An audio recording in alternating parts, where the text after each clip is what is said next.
আপনাদের ব্রাহ্মণবাড়িয়ায় সবচেয়ে ফেমাস ব্যবসা, মানে যেই ব্যবসা অনেকেই করে, ব্যবসার নাম কি? খালি গাঁজা ব্যবসা করে, আর কোনো ব্যবসা করে না।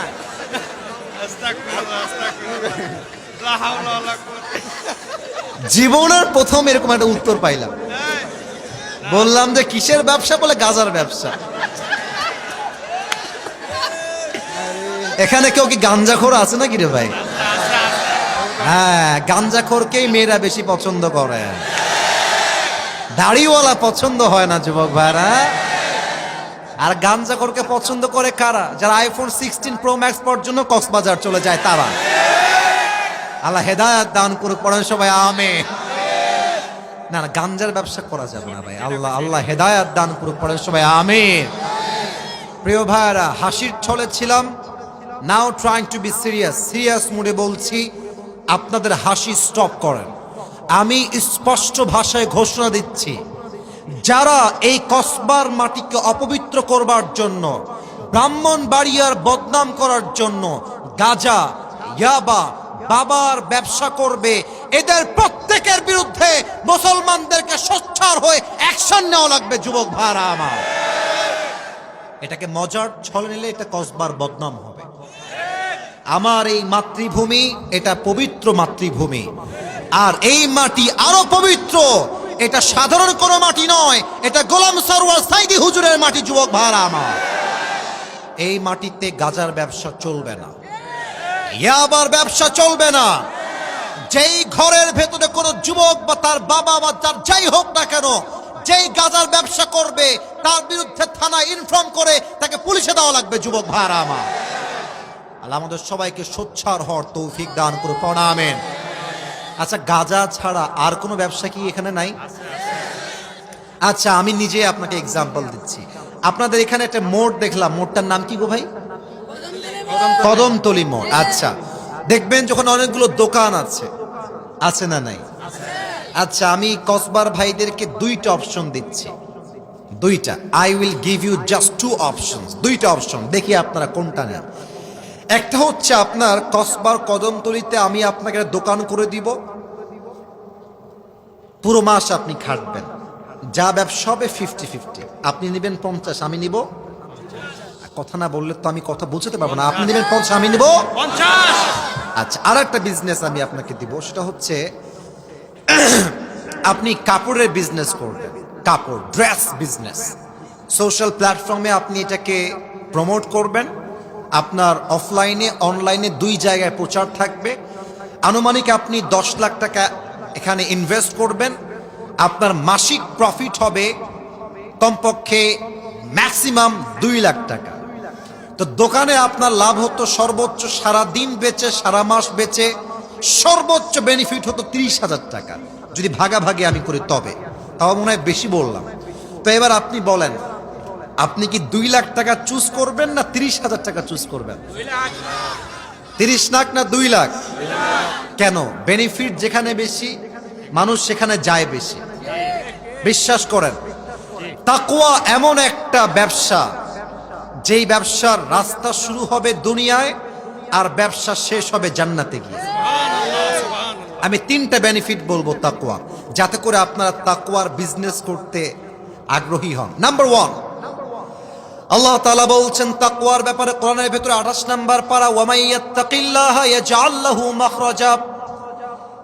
যেই বান্দা আমি আল্লাহ রাব্বুল আলামিনকে ভয় করবে, সে যত বিপদগ্রস্ত হোক, ডাজন্ট ম্যাটার, কোনো আপত্তি নাই, যত বড় বিপদ হোক, তাকে বিপদ থেকে উদ্ধার করবে একজন। তিনি কে? Allah will make a way out for them. তোমার কোনো টেনশন নাই, হৃদয়ে আল্লাহর ভয় আছে। আল্লাহ বলছে, বান্দা বিপদ তো উদ্ধার করার দায়িত্ব আমি আল্লাহ নিজেই নিয়েছি। সুবহানাল্লাহ। 2 নাম্বার, যেটা আমি আমার লাইফে প্রমাণ পেয়েছি, আমি বলছি না যে আমি অনেক মুত্তাকি, না, মনে রাখবেন, আপনি যে অনেক বড় মুত্তাকি এটাও দাবি করতে পারবেন না, এবং কেউ যে মুত্তাকি নয় সে যে গুনাহগার এটাও আপনি দাবি করতে পারবেন না। কথা আমি আবারও বুঝাই বলছি। আপনি বলবেন যে আমি আল্লাহকে অনেক ভয় করি, আমার মতো ভালো কেউ নাই, এটাও দাবি করতে পারবেন না, আপনার পাশের কোনো ভাইকে এইটাও বলতে পারবেন না যে তুই জাহান্নামী, তুই খারাপ, তোর মাঝে আল্লাহর ভয় নাই, এটাও বলা যাবে না। তো যেই বান্দা তাকওয়া অর্জন করতে পারে, আল্লাহ তাআলা নিজে বলছেন যে তাকে আমি আল্লাহ এমন জায়গার থেকে রিজিক দিব, খাবার দিব, চাকরি দিব, ব্যবসায় বরকত দিব, সে পাগল হয়ে যাবে, কল্পনা করে পাবে না যে এই রিজিকটা আমার কাছে আসলো কই থেকে। সুবহানাল্লাহ পড়েন। আমি কয়েকদিন আগে আমার কোনো একটা মাহফিলে বলেছিলাম যে আমি আলোচক হলাম কেমন করে, বা আমি এই ফিল্ডে আসলাম কেমন করে। আমি ছোট্ট একটা কথা বলেছিলাম যে ভাই, আমি মাত্র সোজা কথা ৩,০০০ টাকার চাকরি করতাম। আমার না ছিল জুব্বা, না ছিল পাঞ্জাবি, টু বি অনেস্ট। আমার বাবার একটা বাইক ছিল, এটাকে কি বলবে, ঝাঁঝরা বাইক, 80 বাইক, নাম শুনছেন আপনারা? বায়াং, ওই যে ডায়াং ডায়াং। স্টার্ট দিতাম, সামনে গিয়ে আবার বন্ধ হয়ে যেত।